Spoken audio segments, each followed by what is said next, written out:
In this video, we'll look at how we can protect confidential information from risky user activities, such as the copying and pasting of text from sensitive documents into generative AI websites like Copilot, ChatGPT, and Google's Gemini. In a work environment, AI tools can surely improve productivity, but there's also the potential that users can expose sensitive information to these generative AI websites. As an information security administrator, there's a need to implement layers of security to ensure that AI tools are used responsibly. So in this video, we'll briefly walk through how to implement data protection in a Microsoft environment. So let's get started. In this demonstration, I've put together a confidential memorandum with sensitive information, including financial information and personally identifiable information.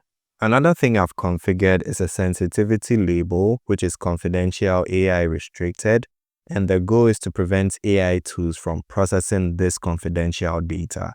An additional security layer that has been added ensures that if you try to change the sensitivity label, you'd have to provide justification as to why you're changing the label.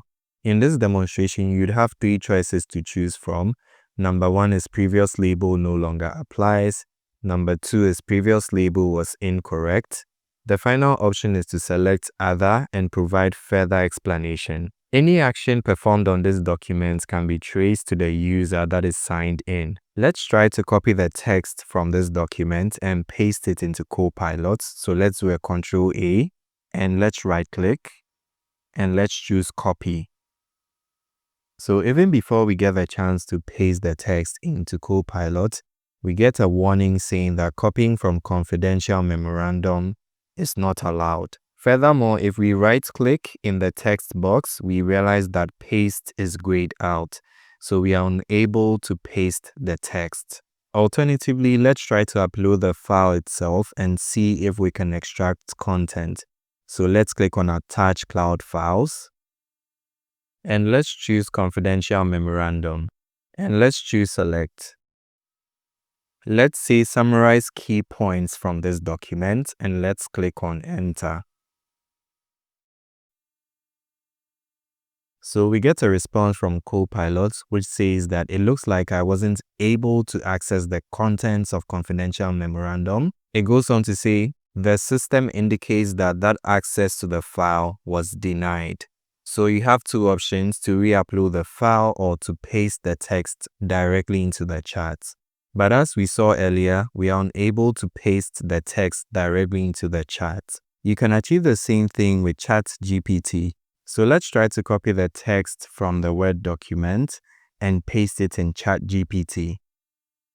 So once we copy the text, we realize that we get a pop-up message in ChatGPT as well, telling us that this copying is blocked. And if we go further to try to paste it in ChatGPT, we realize that the paste option is grayed out. So this time, let's try it with Google's Gemini. So let's copy the text from the document, and let's try to paste it in Gemini.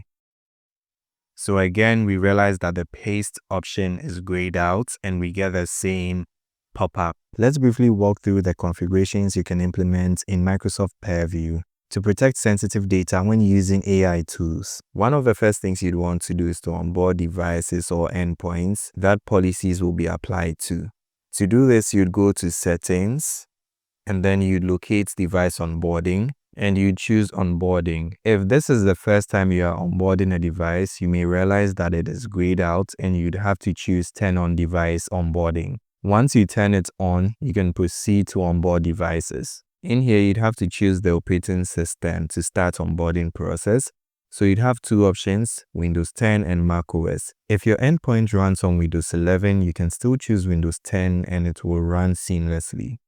The next thing you'd need to choose is the deployment method.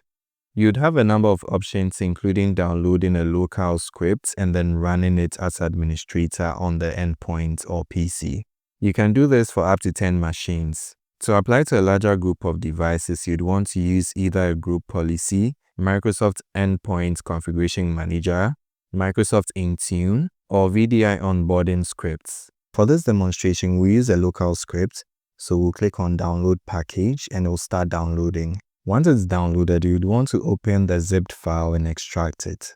After extracting the file, you'd want to run the script as administrator. So you'd want to choose Y to begin the process. Once the onboarding process is done, you click any key to continue. Once your device has been onboarded, you'd go to devices and you'd see it appear there. So as you can see, we have one device onboarded, that's the test virtual machine. And as you can see, we have real-time protection enabled and behavior monitoring enabled. Another thing you'd want to do is to sign into a user account in your Microsoft Edge browser. Once you do that, you'd realize that your account will be added to the device.